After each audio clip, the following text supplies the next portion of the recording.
In the dark shadows, in the white cold, fearlessly we search for knowledge new and old. We drink the strong spirits and read ancient tomes, the order of the Abercast. We are the brave and bold.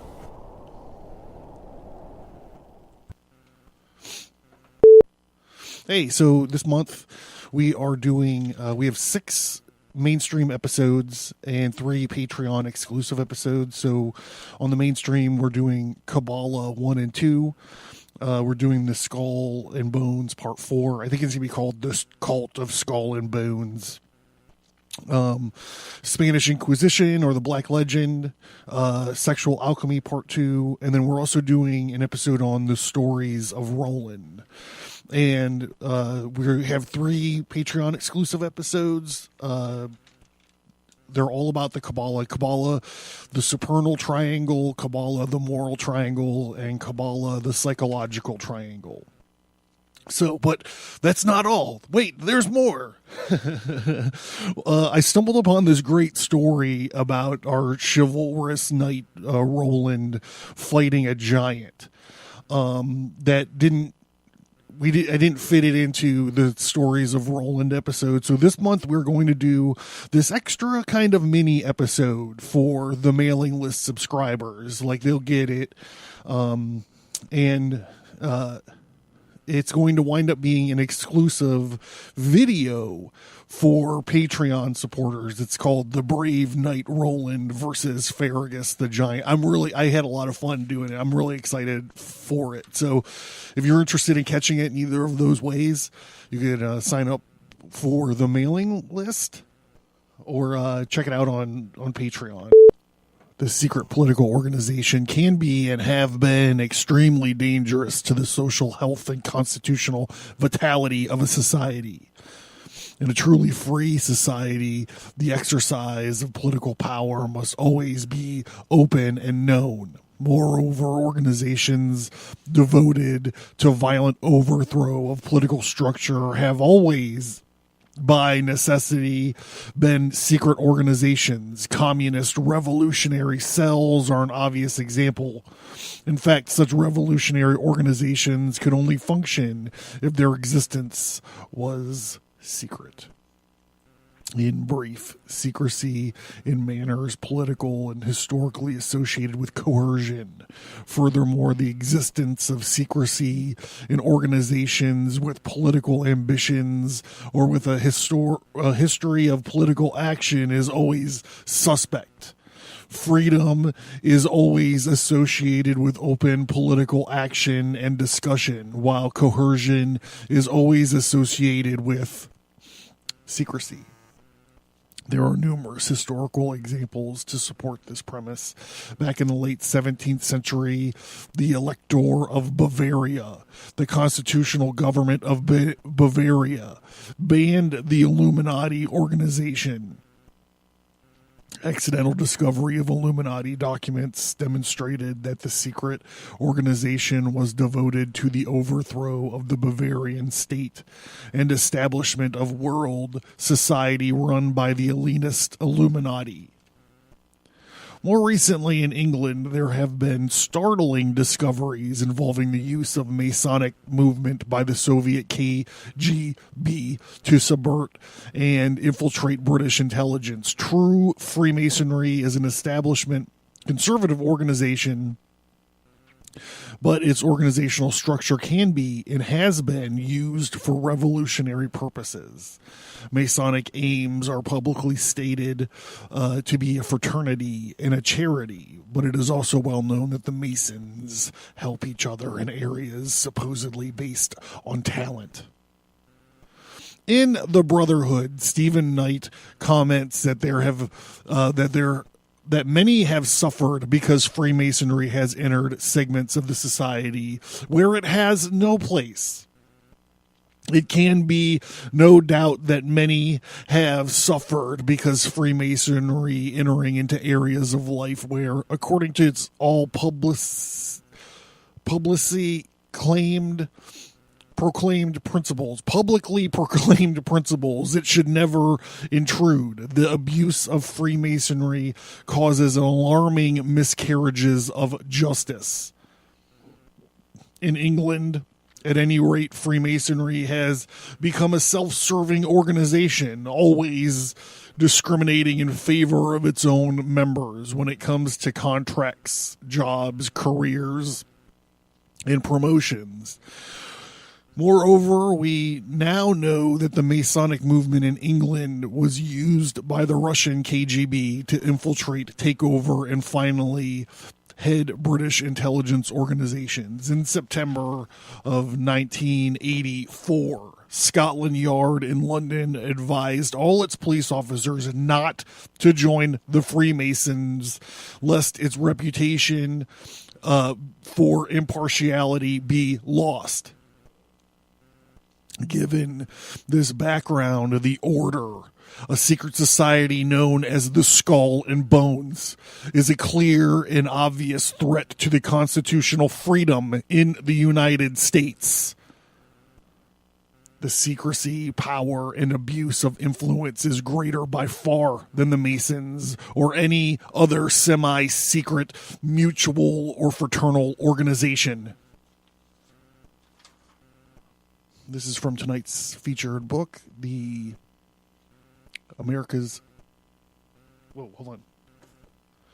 Order by Anthony Sutton.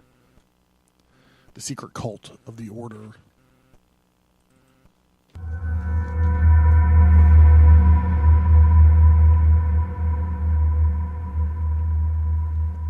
The Abracast. Occult. History. Conspiracy. Violence.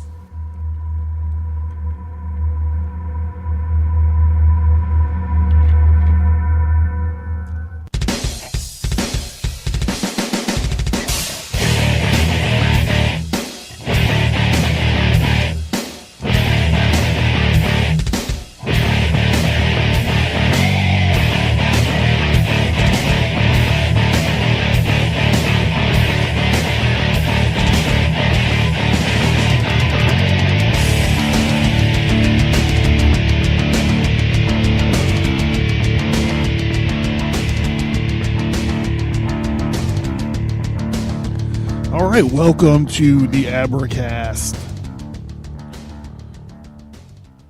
Tonight, I'll be your worshipful master for the evening. My name is John Towers. Thank you for tuning in. I appreciate it, and I love you guys. Thank you for the support. We're going to be kind of finishing off a long sort of series that we've been chipping away at, and that is this Skull and Bones business from this book called The Order by Anthony C. Sutton. So this whole Skull and Bones thing started when Justin Rimmel from Mysterious Circumstances did a guest appearance on the show, and we did an episode called The Skull and Bones of Pancho Villa. And in there we talked about this idea that the Skull and Bonesmen, the theory that the Skull and Bonesmen, after Pancho Villa was dead, these Skull and Bones guys snuck in and stole Pancho Villa's skull. And we started kind of musing about it, and we were talking about this, the German connection to it. And then as I get into this Order book by Anthony C. Sutton called The Order, I noticed that there was a lot of German connections to the Skull and Bones. And tonight we're going to get into a little bit some German connections to Pancho Villa, if I can move fast enough, if we can get through this stuff. So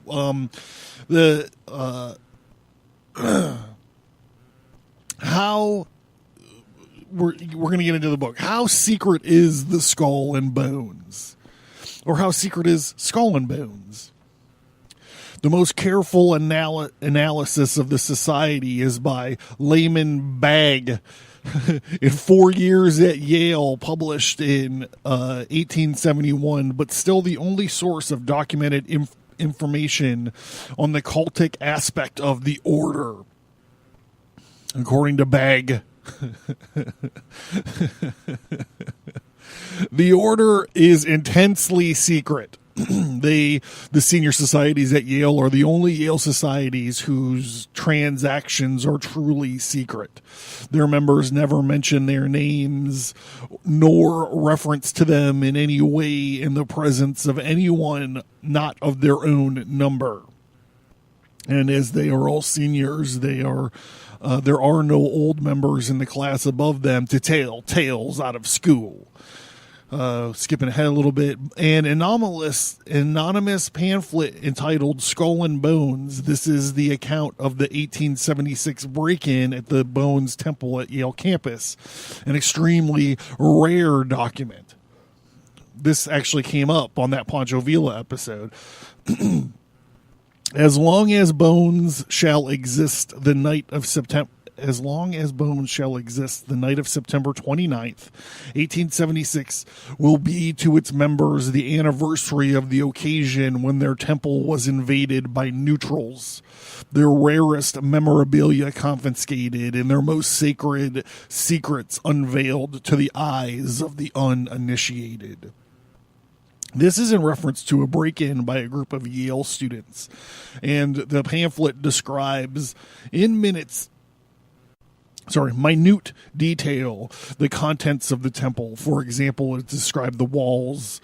Quote, the walls are adorned with pictures of the founders of Bones at Yale and the members of the society in Germany when the chapter was established here in 1832, unquote.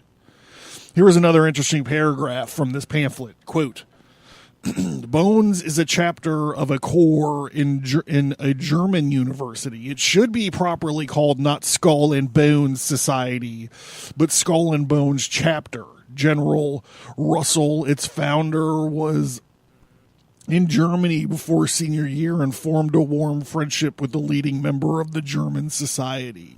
He brought back with him to college authority to found a chapter there. Thus was Bones founded, unquote. Think about this. Skull and Bones is not American at all. It is a branch of a foreign secret society. Presumably, this is the one reason why intense secrecy is vital. It also raises the question of just who and what this foreign organization is and whether its objectives are compatible with those of the Constitution of these United States of America. The Order, The Fall of the Skull and Bones, New Haven, 1876. This anonymous satire published in 1876, apparently in New Haven, Connecticut, by a group calling itself The Order. The subtitle reads, quote, compiled from the minutes of the 76th regular meeting of the Order of the File and Claw, unquote.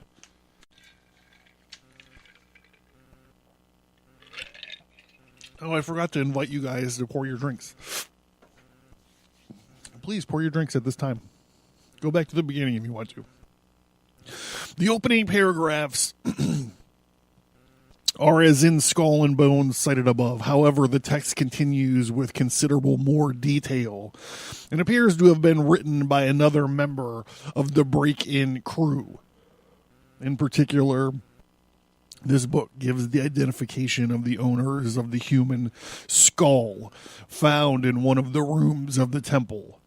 Quote, a light is always kept burning in the Joe, which is ornamented with a dilapidated human skull. There is a tombstone marked Speary, seemingly taken from the same grave as the skull, unquote. In brief, it appears this respected order of Yale gentlemen is no more than a coven of grave robbers, hoarding skulls, skeletons, and tombstones. Then further down is the following, quote, in the pantry, there are large quantities of dishes, and each piece of crockery is ornamented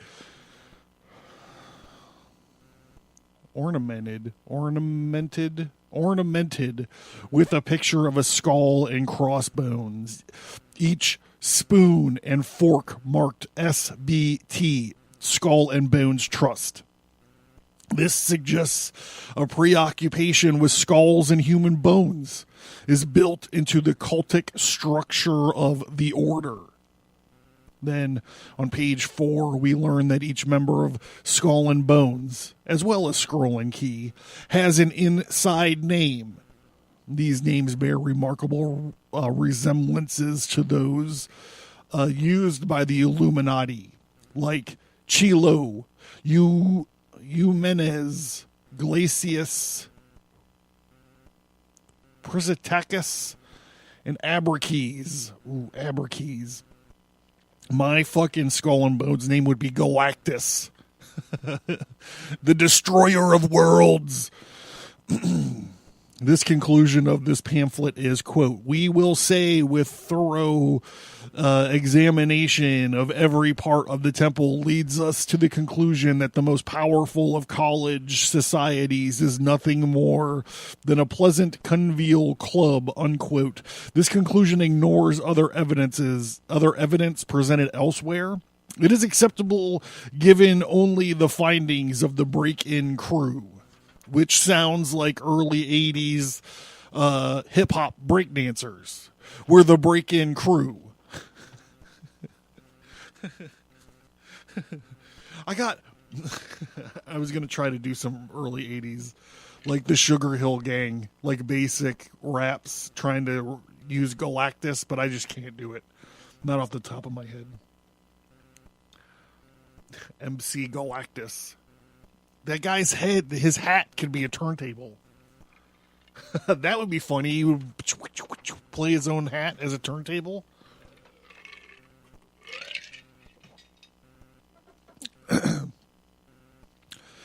Chapter Senior Societies in Lyman Bag, 4 years at Yale. This is the reference cited above at the beginning of this chapter. The other sources include an article in Esquire magazine by Ron Rosenbaum entitled "The Last Secrets of the Skull and Bones," published in 1977. From this article, we learn such tidbits as, quote, Supreme Court Justice Potter Stewart, dressed up in a skeleton suit, howled wildly at an initiate in a red velvet room inside the tomb, unquote. Quote, George Bundy wrestled naked in a mud pile as part of his initiation, unquote. According to a dossier obtained by Ron Rosenbaum, Boomsack, the 1940 initiation ceremony went like this. A new man placed in a coffin carried into the central part of the building. New man chanted over and reborn into society, removed from coffin and given robes with symbols on it. A bone with his name on it is tossed into a bone heap at the start of the evening, and initiates plunged naked into a mud pile.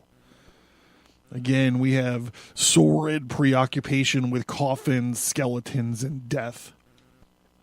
So this initiation into this ceremony it's not that much different than any initiation into any secret society. The Masons have a death and resurrection ritual at the beginning of their thing. They get bopped on the head and they got to lay down like they're dead.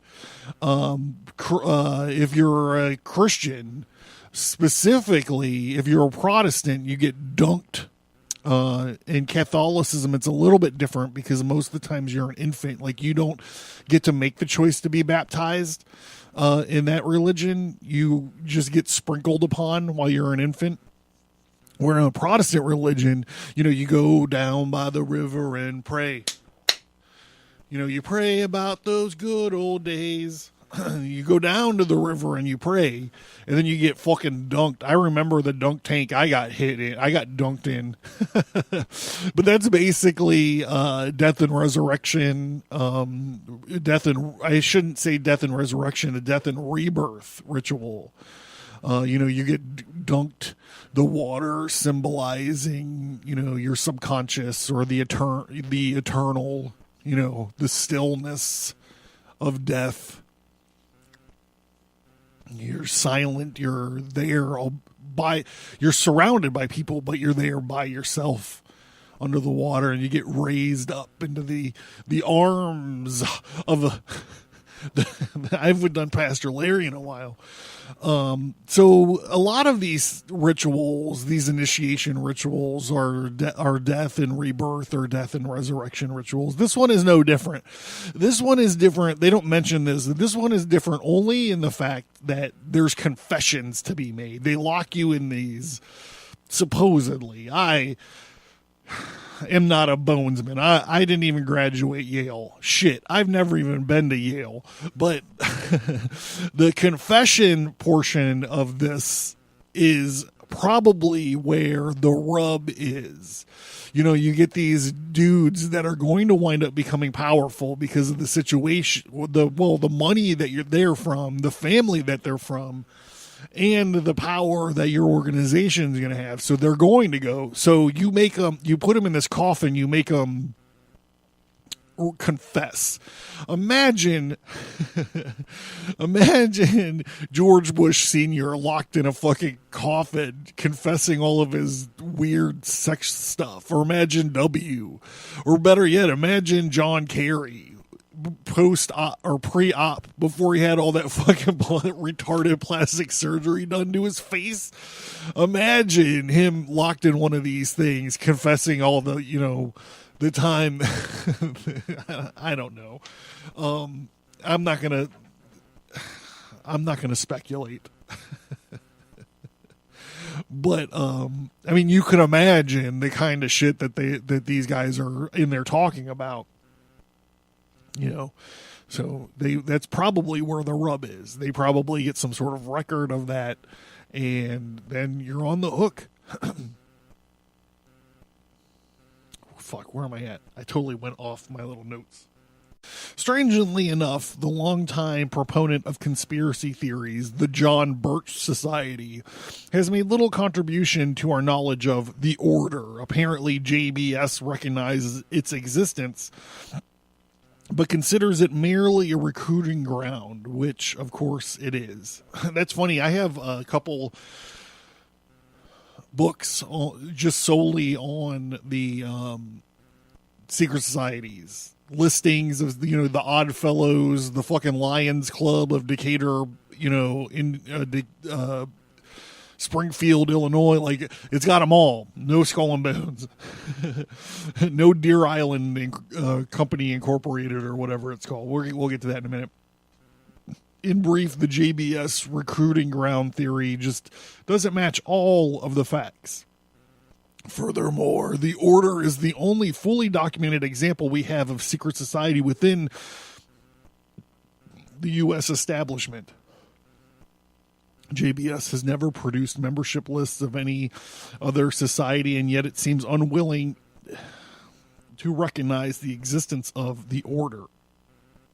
Similarly, New Solidarity, the Lyndon LaRouche outfit, claims to have exposed the Order back in 1979. Unfortunately, neither Lyndon LaRouche or anyone can produce documents dated 1983, 84, and 1979. In any event, the decree of documentation in our volume on the Order has not been matched anywhere elsewhere. The answer is that this author does have and fully admits to having clandestine sources within the Order. We understand that for specific reasons, these sources are not available to either JBS or Lyndon LaRouche. At the point, we will leave our discussion of sources and move to the ritual aspect of the Order.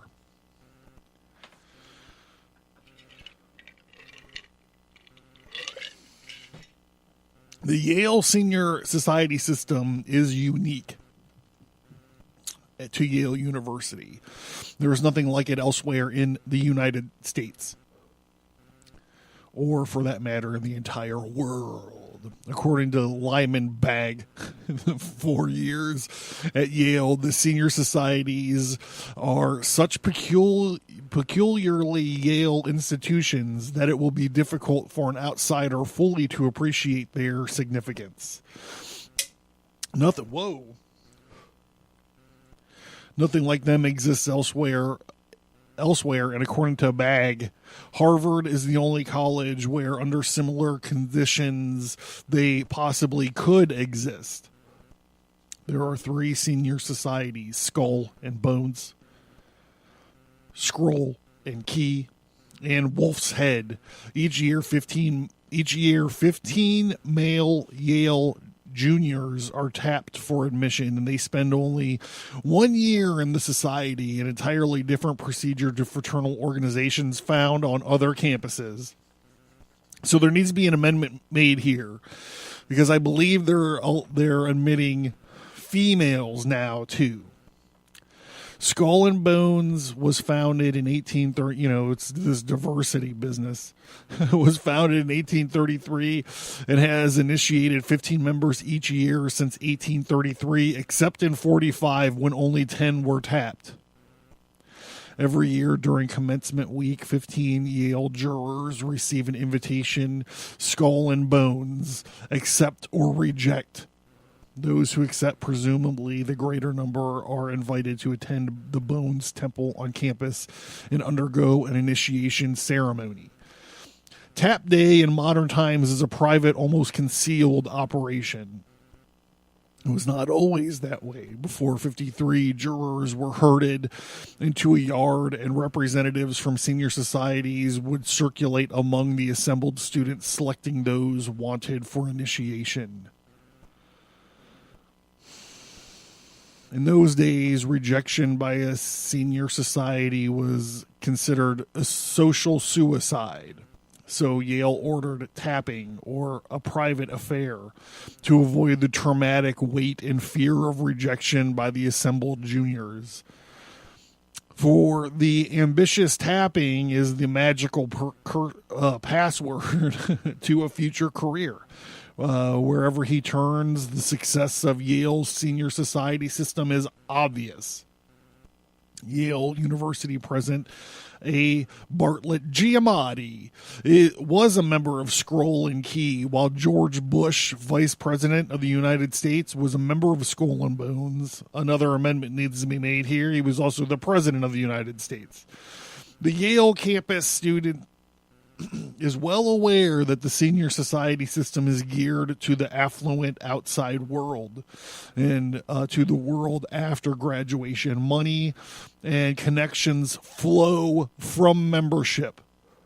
Reportedly, Skull and Bones donates $15,000 and a grandfather clock to each initiate. Certainly, alumni pay for everything associated with the society meetings. In one case, by New York Times, April 16th, 1983, the alumni paid for a 3-hour phone call from Colorado to Yale by 2 members of Scroll and Key unable to attend the meeting at the Scroll and Key tomb. All right, so this idea of a grandfather clock is the same thing. It's just a reminder of your mortality. It's the same thing they're instilling in these guys when they're fucking locking them in a casket and burying them alive, making them pee on each other and stuff, and recount their... Every time they jerked off, look into a Sears calendar or something.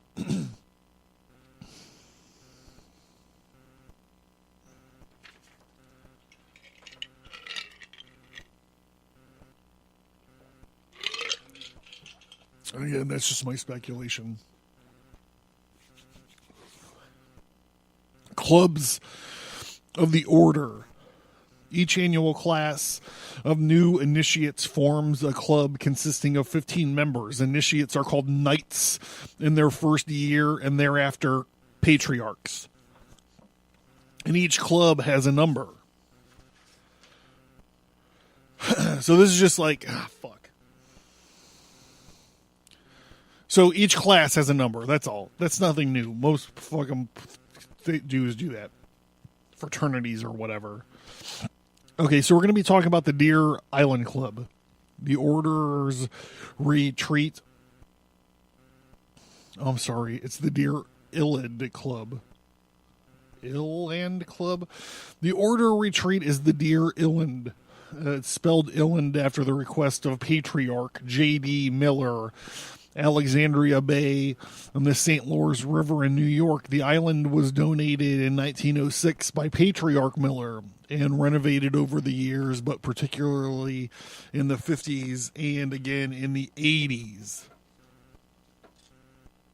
Okay, we're going to get into this memorandum number 3, the Ritual of the Order, right after this. All right, what do we got?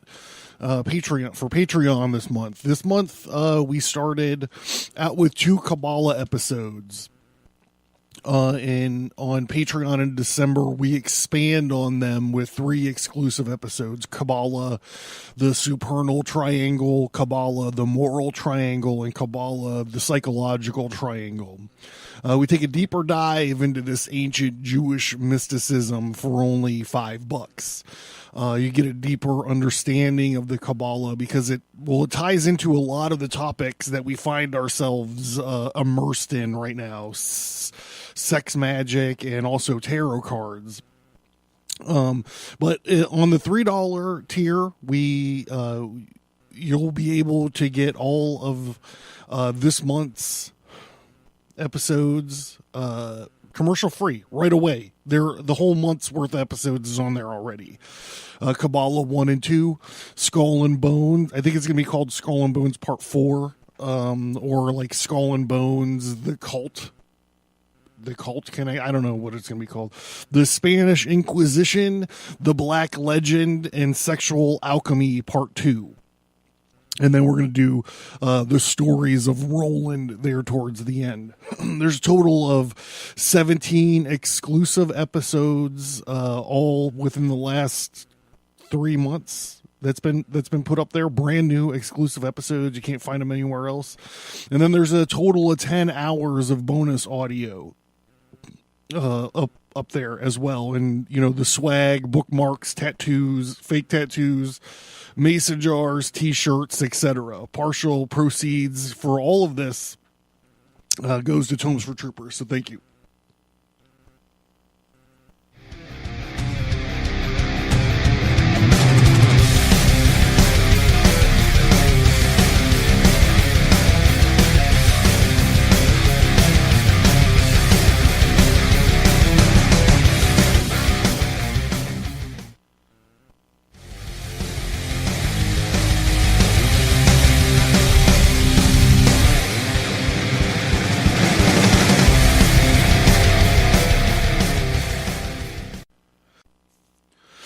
This month for Tomes for Troopers, we sent out another D&D book to a soldier in Afghanistan.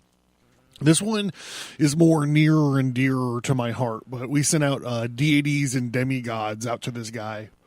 A portion of all ad revenue, donations, and Patreon support goes to helping send deployed U.S. servicemen and women books or other medias.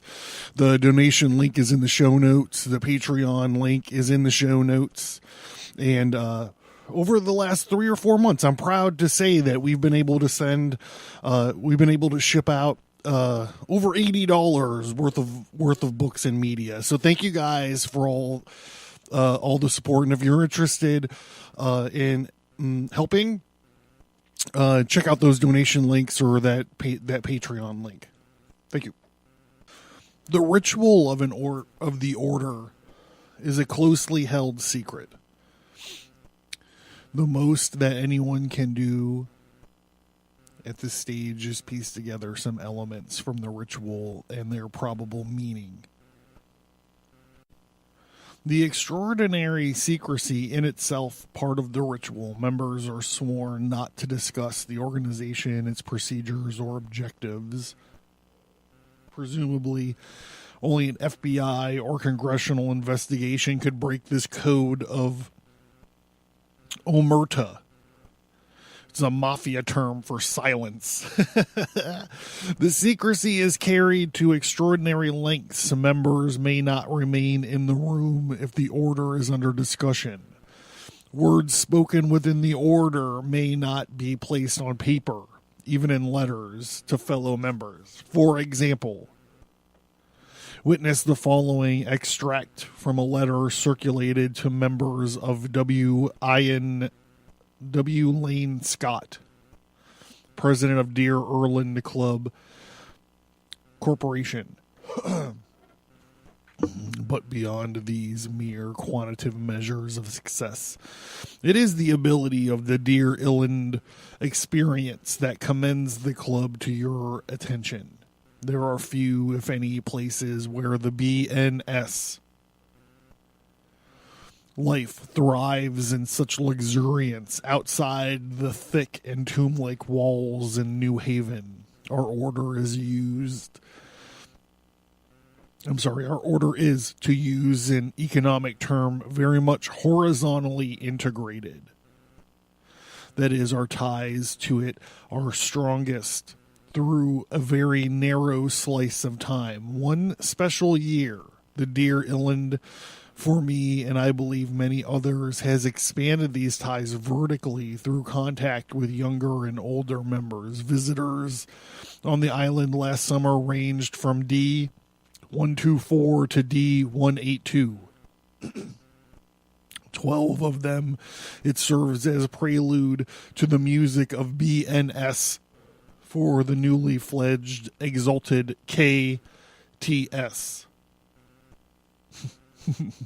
And as an endlessly rising canon on that wonderful theme to PTRRCHS.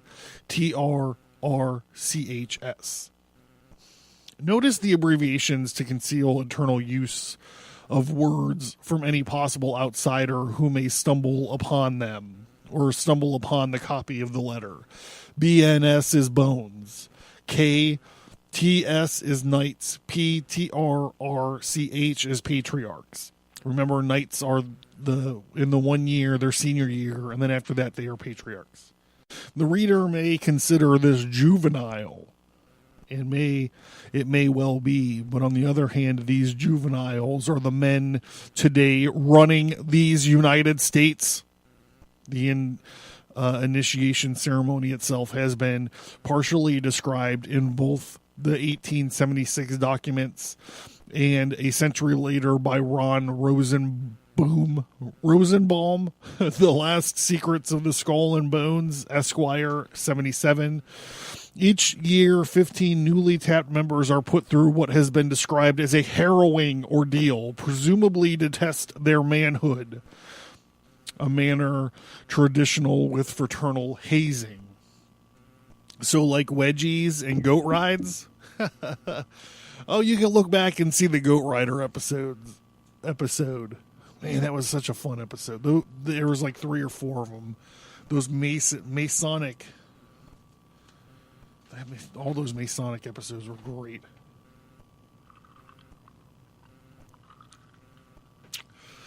According to Rosenbaum, one can hear the strange cries and moans coming from the bowels of the tomb during initiation. It sounds like Stu Hart's dungeon. 4 elements of the initiation ceremony are recorded. Here we go. That the initiate has to lie naked in a sarcophagus. That he is required to tell the secrets of his sex life to his fellow initiates. And that the patriarchs dressed as skeletons and acting as wild-eyed lunatics howl and screech at the new initiates. That initiates are required to wrestle naked in a mud pile.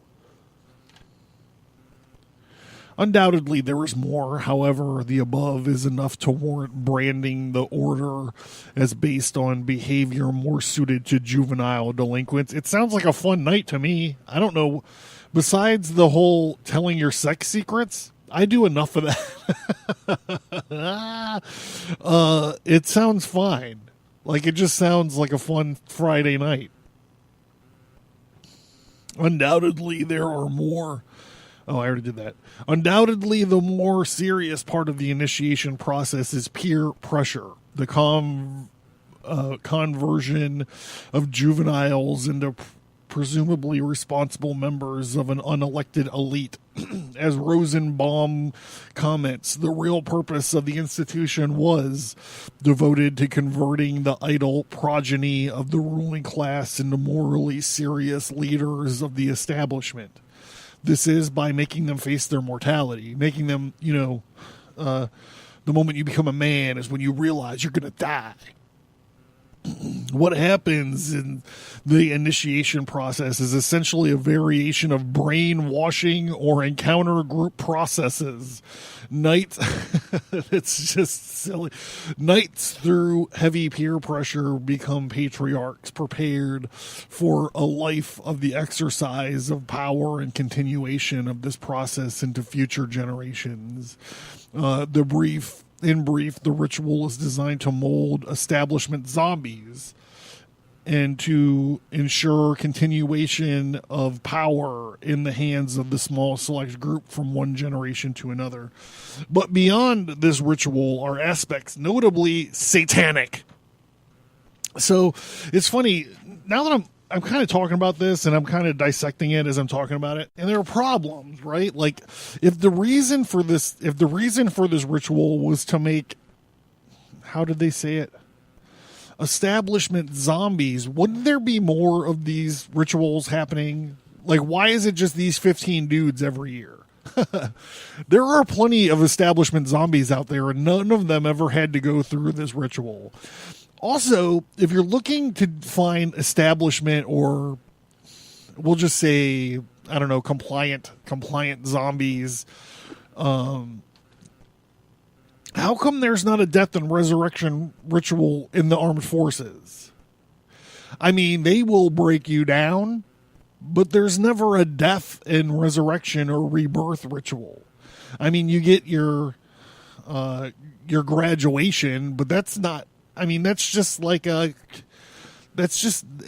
just not the same thing. It's not being locked in a coffin and being made to talk about you jerking off to old Teenage Mutant Ninja Turtle comic books. I'm thinking of April O'Neil for some reason. I'm sorry. So, I mean, I don't know. Like, it's essentially a variation of brainwashing or encounter group processes. I don't know. This part of this book is starting to fall apart for me, but we'll still go through it. Tell me what you think about it. I've kind of already showed you my hand. I kind of have already explained what I think is going on with the clocks and the facing your own mortality and all of this stuff. It seems like if they wanted more, establishment zombies, as this guy's talking about, we would have a death and resurrection ritual at the end of college or trade school or high school even. I don't know. What do you think? This is not the first problem I've had with Sutton, Anthony Sutton. If you go back to, what was it? I don't know. One or the other. We've done so many of these. The satanic, now we're going to get into it. The satanic aspect of the order. Even with our limited knowledge of the internal ritual of the order, we can make 3 definite statements about the links between the order and satanic beliefs.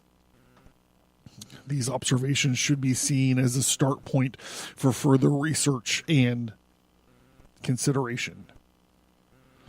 The first link is through photographic evidence. It is associated with association of skull and bones with satanic devices, i.e. the skull and bones. They're saying that the presence of skulls and bones is satanic in nature. I don't buy that at all. Pirates are very satanic, as you know, and they have skull and crossbone flags. The second link ironically, the idea of the skull and bones being a satanic devices, ornaments, or whatever is funny. I mean, like, symbolically, ritualistically, and philosophically, the skin, the flesh would be more suited to be a satanic symbol, right? Like if you're talking about the Anton LaVey, like if you're talking about the Church of Satan, that didn't come till much later, though. I should just stick to this material. The second link is through satanic symbolism. The third link is through the association of the order with the New Age movement. Well documented in a remarkable new book by Constant Cumby. It is spelled exactly like it sounds. Cumbey. The Hidden Dangers of the Rainbow. Well, this is neither here nor there. The New Age movement is a mishmash of everything. It's associated itself with everything, including the CIA. I mean, we've talked about that. Photographic evidence. The photographic evidence exists. The use of satanic devices of skulls and crossed bones in the ceremony of the order. We reproduce blah, blah, blah. 13 standing and 2 seated are groups around crossed thigh bones and a skull. A handwritten list of these men. Yeah. In the background is the grandfather clock from 1833. To the present time, a grandfather clock is presented to each knight upon initiation and stays with him throughout his life as a memento of what he calls the Bones experience. So is the grandfather clock a satanic thing? Well, I guess a lot of people nowadays would argue yes. They'd be like, well, Satan is Saturn, and Kronos is Saturn, and Kronos is Father Time, and that's the clock. I see it as a much more mundane symbol of your, like I said before, of your mortality. But I'm curious to know what you think. We also reproduce. An obvious point is that these bones and skulls are former human beings. Now, this is interesting to me, though. We didn't talk about murder, or, I don't know if grave robbing is a satanic thing. Instead of sacred treatment, they are exhibited in used for ceremonial purposes. Where the bones should be resting decently in a grave, they have become the center of a secret ceremony. In brief, the photographs reveal the men portrayed as grave robbers who reject human dignity and decency. I don't know if that's satanic, but he lumps them in here. He says they reject human dignity and decency and use satanic devices. I don't know. This is a judgment call, guys. What do you think? Memorandum number 5. Is the order also the Illuminati?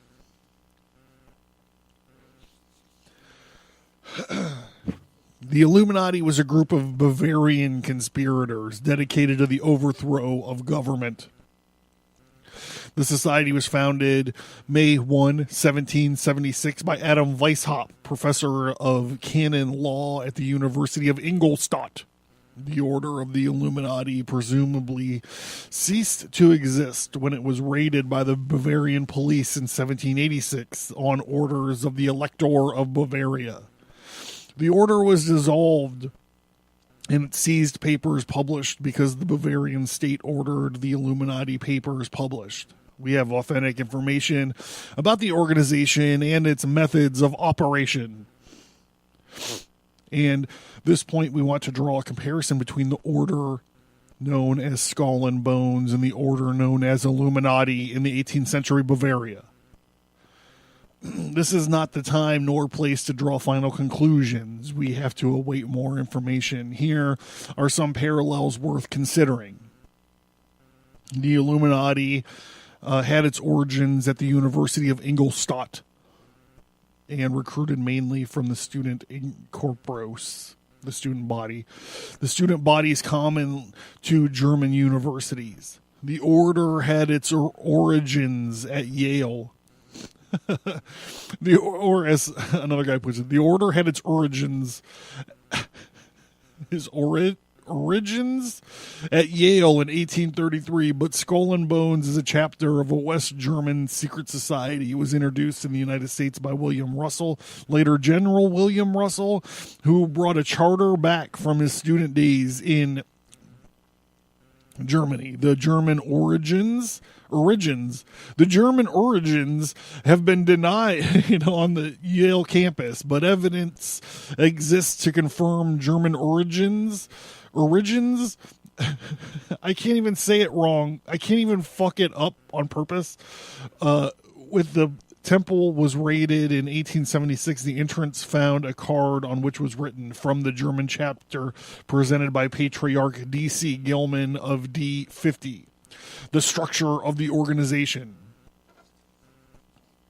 The Illuminati and the Skull and Bones are both known inherently as the Order or our Order. However, this terminology is not uncommon among secret societies, and perhaps nothing can be read into this coincidence. Moreover, the structure is quite different. The Illuminati had a structure apparently based on the Jesuits, where only 2 members were known to each superior member. It's the rule of 2, the Sith rule of 2. Skull and Bones has an entirely different structure, one designed to continue into perpetuity. Each club has 15 members chosen by the club immediately preceding. This has remained a consistent procedure from 1833 to 1985. Each club has an agent who is in communication with the secretary of RTA, the Russell Trust Association, the legal entity for the Order. Obviously, from the structural viewpoint, there is no similarity whatsoever between the Skull and Bones and the Illuminati. Let's talk about the secrecy of both orders. The secrecy in both orders.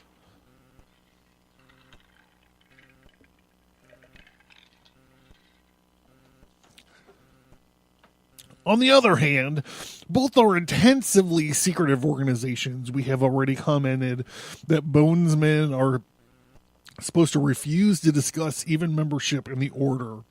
And even this unquestionably applied to the Illuminati. Secrecy can be used to conceal illegal activities. Obviously, secrecy is only needed if there is something to conceal. Secrecy is superfluous if there is nothing to conceal. Initiates are sworn to secrecy. I know the Masons swear each other to secrecy. Like, they have a list of things they can and can't talk about. But it's not because they have anything to keep secret. Especially on the lower levels, not the ones who rule the world, but just the dudes that I drink with, on Friday nights. Like, their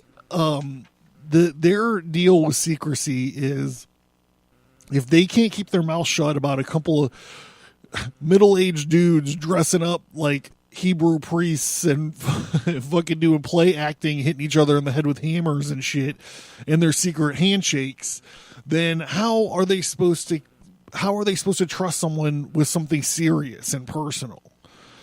That's just my, opinion, man. They are required to leave. Oh, wait, hold on. The initiates are sworn to secrecy, and they are required to leave the room if the Order comes into discussion. They cannot, under oath, answer questions on the Order and its organizations. And correspondence between members and concealment even involves spelling patriarchs as P. We already went through this. Knights as K. The members' lists are secret. The only information to be surfaced has been obtained by illegal means. This poses a moral problem for research and writing. We are justified in publishing secret information? Are we justified in publishing secret information? The Illuminati is also secret. The following is from a private letter between members of the Illuminati and published by the Elector of Bavaria. Quote, The great strength of our order lies in its concealment. Let it never appear in any place in its own name, but always covered by another name and other occupation, unquote. Members of both orders use their power and influence to help fellow members. This is a long-standing arrangement, well known inside and outside of the order. In Volume 1, Introduction to the Order, we analyzed blah, blah, blah. We work closely together and maintain hold over the U.S. foreign affairs in almost a century. Here is an extract from an Illuminati letter. The power of the order must surely be turned to the advantage of its members. All must be assisted. They must be preferred to all persons otherwise of equal merit.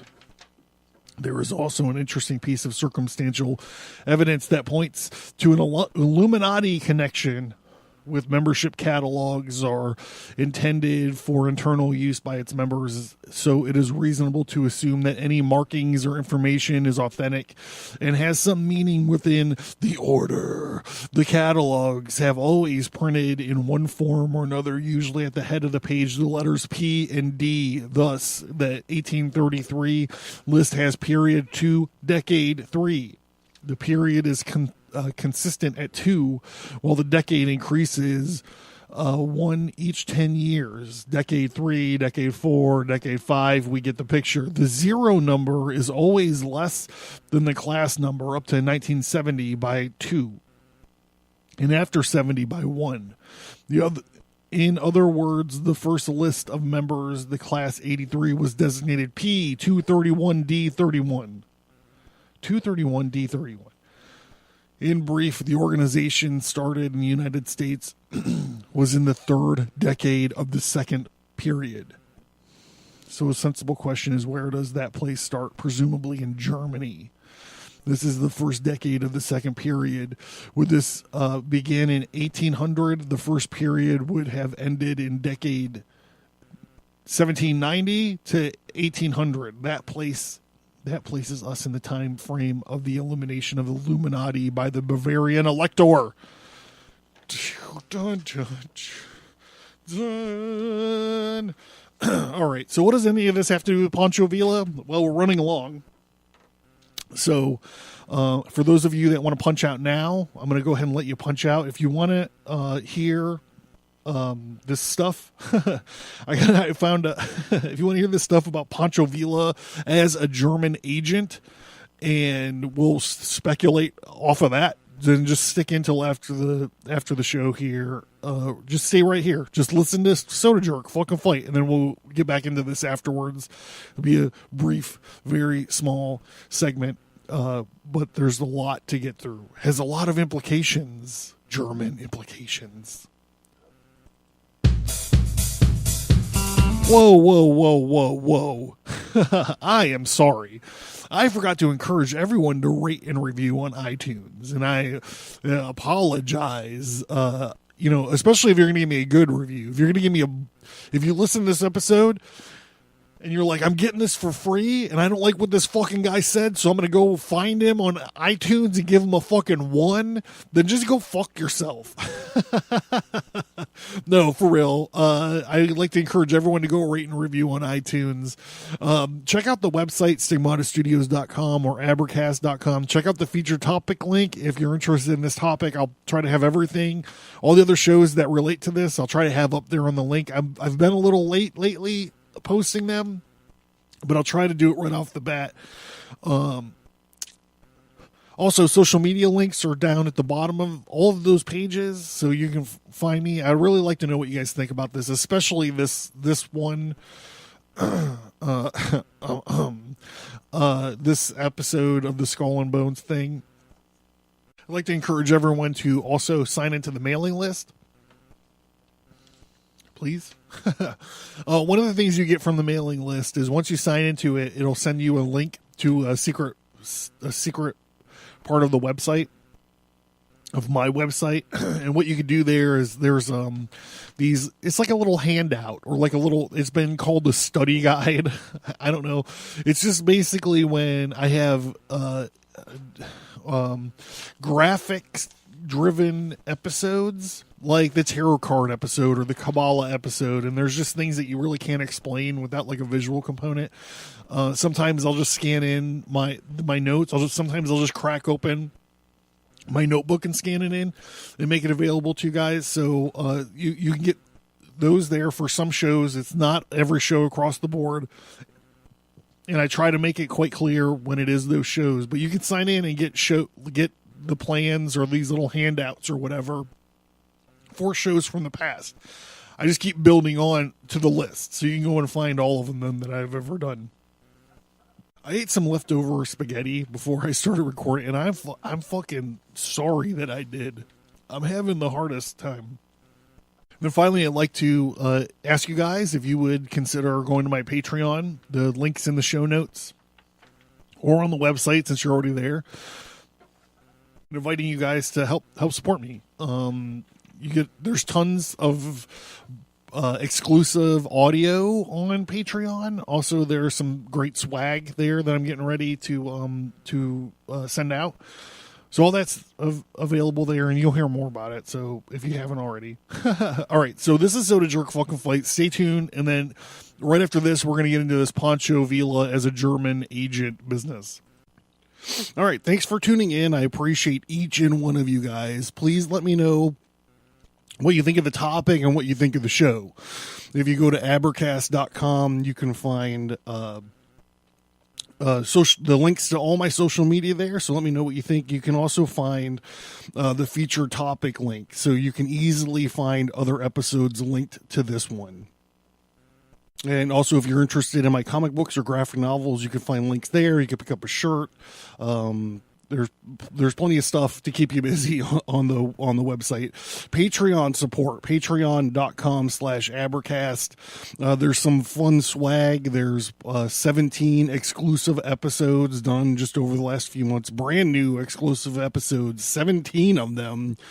And then there's also over 10 hours of other bonus material that you can't find anywhere else there as well. And a portion of all that stuff goes for Tomes for Troopers. Donate link is paypal.me/Stigmata Studios. Portion of that also goes to Tomes for Troopers. And the plan, you can sign up for the mailing list to get the graphic stuff. So what happens is you sign in to the mailing list stuff, and then it'll send you a link to the secret part of the website where you can go and download special graphics that accompany the episode. So if I'm talking about the Kabbalah Tree of Life and the Supernal Triangle, you go there and get a better idea of what I'm talking about, because I actually crack open my notebook and scan it in for the newsletter people. And I'd like to also remind everybody and encourage everybody to rate and review on iTunes. And thank you guys very much. Yeehaw!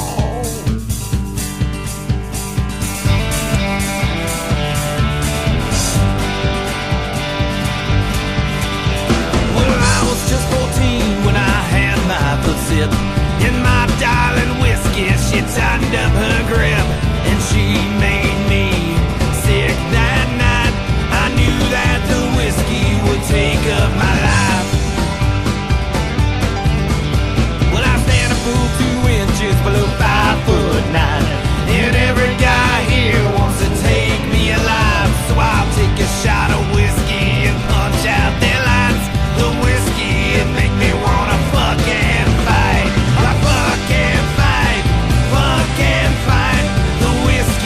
make me wanna fucking fight.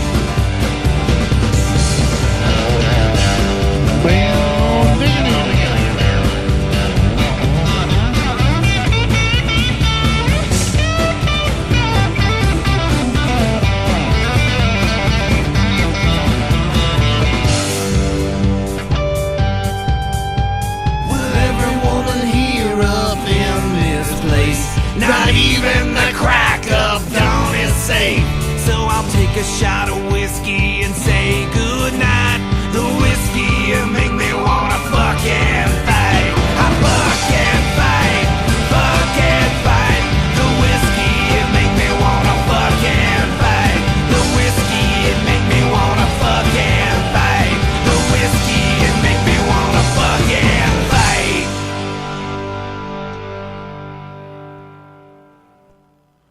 the following is from mexconnect.com. Jim Tuck, January 1, 2006.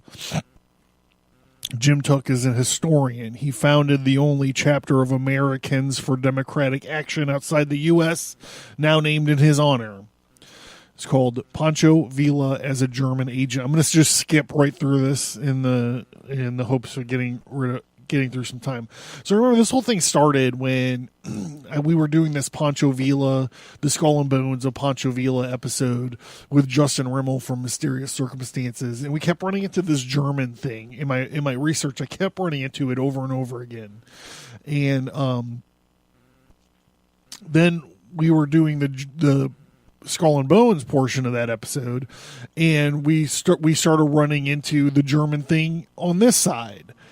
And so really this whole, and then we ran into the German thing in the education system episodes of the Skull and Bones, and we ran into the German thing in the Hegelian dialectic episodes of the Skull and Bones.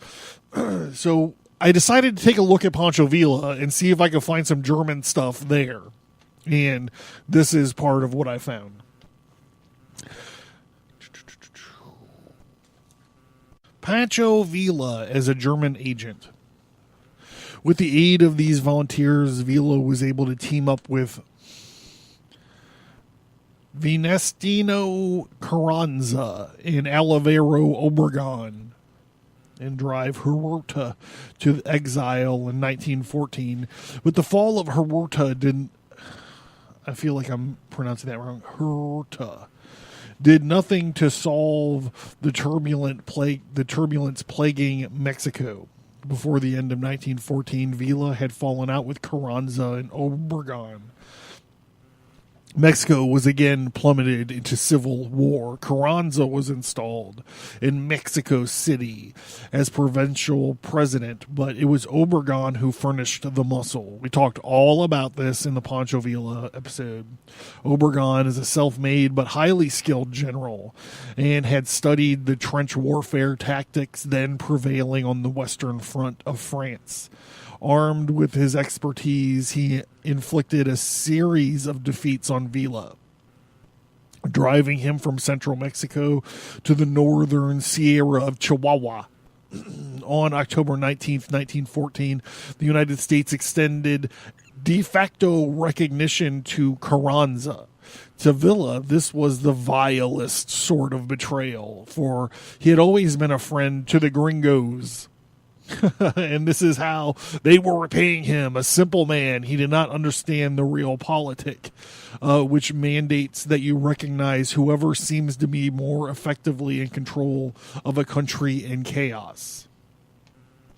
Skipping ahead, March 9th came the infamous Vista cross-border raid into Columbus, New Mexico. The Mexicans attacked the 13th Cavalry, bringing back more than 100 of its horses and mules, along with a heavy load of rifles and machine guns. The raiders also killed 26 civilians in Columbus. What part did the Germans play in all of this, you may ask? At this point, we must focus on the shadowy figure of Felix A. Sommerfeld, described by the prize-winning German historian Friedrich Katz as one of the most interesting members of the shadowy army of agents, double agents, and lobbyists who swarmed like locusts all over Mexico once the revolution had begun.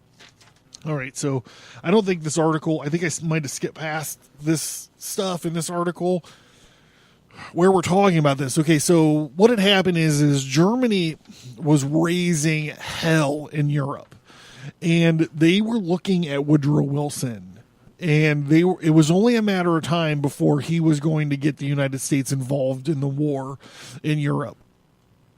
And what the Germans did, what they decided to do, what they tried to do in any case, was they were courting Mexican revolutionaries to go into the United States to give Wilson something to worry about other than Europe.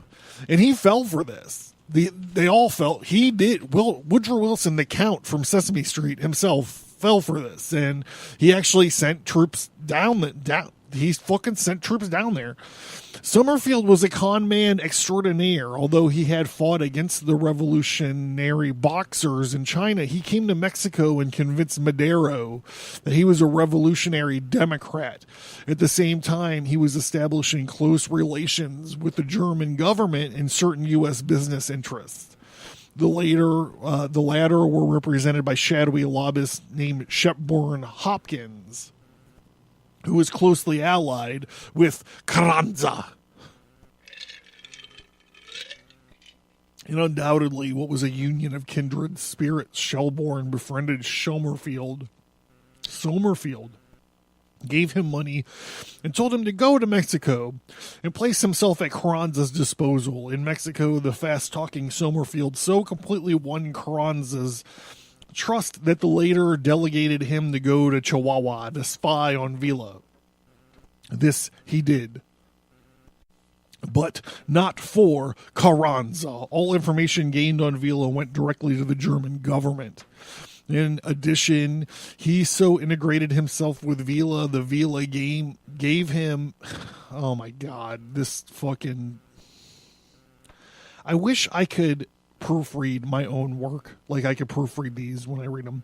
It says this Villa gave him exclusive concession. What he means is that Villa gave him exclusive concession. This has been on the web since 2006 and nobody can fucking fix this.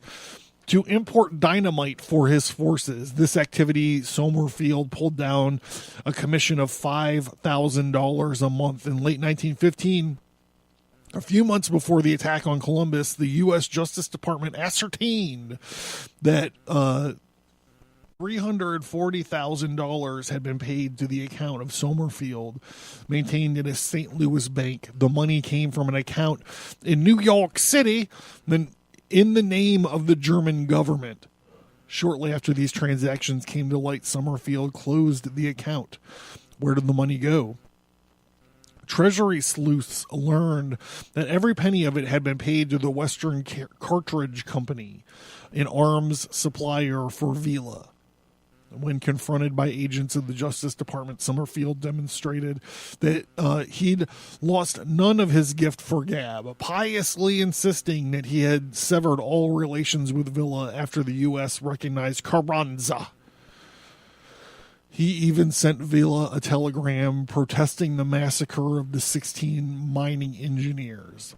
At the time, he was unable to explain why all the dollars deposited into his account by the German government had ended up in the hands of Villa's arms supplier.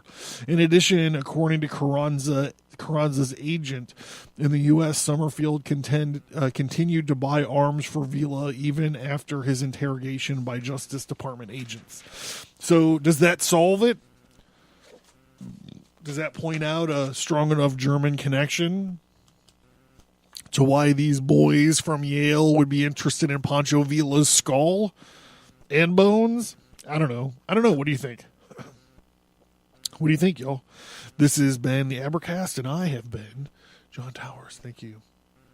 I don't know why I'm doing this NPR voice all of a sudden. Fucking NPR. All right, bros. Thanks for listening. Let me know what you think. Bye. Bye.